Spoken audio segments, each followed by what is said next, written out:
உங்களுக்கு எவ்வளவு பெரிய சிக்கலை கொடுத்துருக்கும்னு எனக்கு நல்லா தெரியும். நிச்சயமா உங்க வீட்டுக்கும் தெரிஞ்சிருக்கும். பொண்ணு கேட்க வந்தப்ப என்ன உங்க வீட்டுல எல்லாருக்கும் தெரிஞ்சிருக்கிறதால அவனை எதுக்கு பார்க்க போனேன்னு கேட்டு உங்களை டார்ச்சர் பண்ணிருப்பாங்க. கோகிலா, நான் ஒரே ஒரு தடவை உங்களை நேர்ல பார்த்து பேசணும். ஆனா கண்டிப்பா இதுக்கப்புறம் நான் உங்களை தொல்லையே பண்ண மாட்டேன். ஒரே ஒரு தடவை உங்களை பார்த்து பேசணும். கண்டிப்பா பேசியே ஆகணும். நான் உங்க வீட்டுக்கு தெருவில் இருக்க முக்கில ஒரு காலி கிரவுண்ட்ல நின்று தான் பேசிட்டு இருக்கேன். இப்ப நீங்க இருக்கிற மனநிலைமையில என்னை வந்து பார்க்க மாட்டீங்க. ஆனா எனக்கும் வேற வழி தெரியலங்க. உங்களை பார்த்து பேசியே ஆகணும்.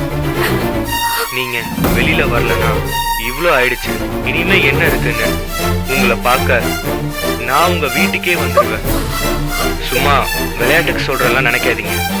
அன்னைக்கு வந்த மாதிரி கண்டிப்பா வந்துடுவேன். இத பிளாக்மெயில் நினைக்காதீங்க. என்னோட ரெக்வஸ்ட் தான். ப்ளீஸ் வெளியே வாங்க. நான் அங்கதான் உங்களுக்காக வெயிட் பண்ணிட்டு இருக்கேன்.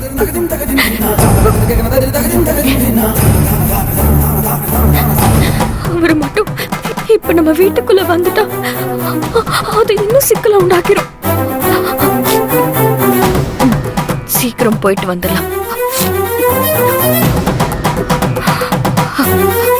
வேண்டாம், நாம போக வேண்டாம். என்ன நடந்தாலும் பாத்துக்கலாம். வீட்டுக்கு தானே வருவாரு, பாத்துக்கலாம். பாத்துக்கலாம்.